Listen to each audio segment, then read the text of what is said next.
saya Sifanya Manopo dengan NIM 21061102055 dari kelas 2B8 akan membuat tugas video saya, yaitu berupa video menanam pohon dan saya akan memilih yaitu pohon kelapa. Berikut adalah videonya.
Demikianlah proses penanaman pohon kelapa. Selanjutnya adalah penjelasan mengenai pohon kelapa.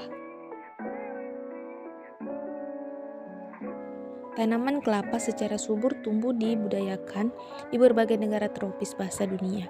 Tetapi 94,64% produksinya datang dari kawasan Asia Pasifik. Indonesia menjadi tempat dengan luas perkebunan dan produksi kelapa terbesar, diikuti oleh Filipina dan India. Pohon kelapa memiliki sejumlah ciri-ciri seperti akar serabut yang kuat, batang ramping, tegak dan tidak bercabang, daun berpelapa, serta sirip-sirip lidi yang menopang daun. Usia pohon kelapa cukup lama, bisa mencapai 1 abad di usianya yang tertua, namun umur produktifnya hanya bertahan sampai di usia 30 tahun. Tinggi pohon kelapa bisa mencapai 30 meter dengan 80-120 buah per tahun. Tetapi nyaris semua bagian tanaman kelapa bermanfaat bagi kehidupan. Tidak heran pohon kelapa dikenal sebagai pokok serbaguna. Sebagai negara tropis, pohon kelapa dapat dengan mudah ditemukan di Indonesia. Dalam catatan Royal Botanic Gardens, kelapa merupakan anggota tunggal dalam marga kokos dari suku Aren-Arenan atau Arecacea. Tumbuhan ini bisa dimanfaatkan hampir semua bagiannya oleh manusia, sehingga dianggap sebagai tumbuhan serbaguna, terutama bagi masyarakat pesisir. Kelapa juga sebutan untuk buah yang dihasilkan dari tumbuhan ini. Baiklah, kita masuk kepada pembahasan selanjutnya, yaitu apa kaitan menanam pohon dengan G20 dan Recover Together, Recover Stronger.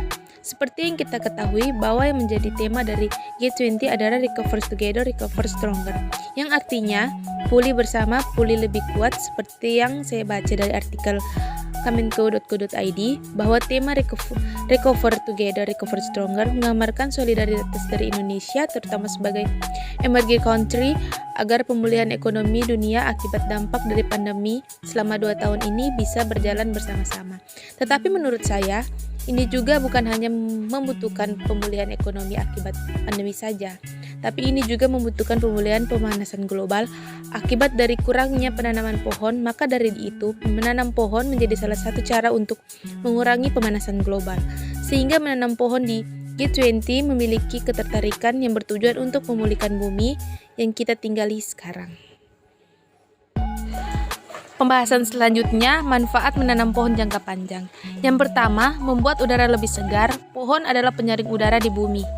Dengan daun dan batangnya, pohon menyerap gas dan komponen berbahaya di udara, lalu mengeluarkan oksigen, sehingga membantu kita untuk bernapas.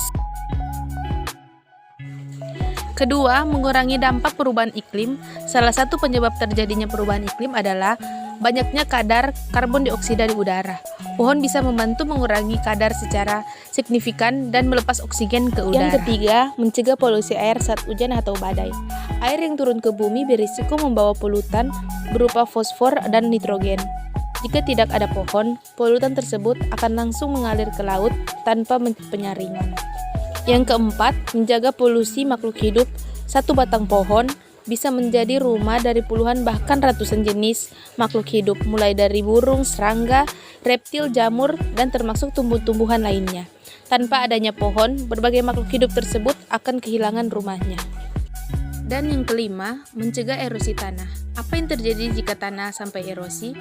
Bencana longsor akan muncul, sebab pada tanah yang gersang dan lapang tanpa pohon, hujan lebat bisa memberikan tekanan yang begitu besar langsung ke dasar, dan itu bisa menyebabkan longsor. Sekian, itulah penjelasan dari saya. Terima kasih.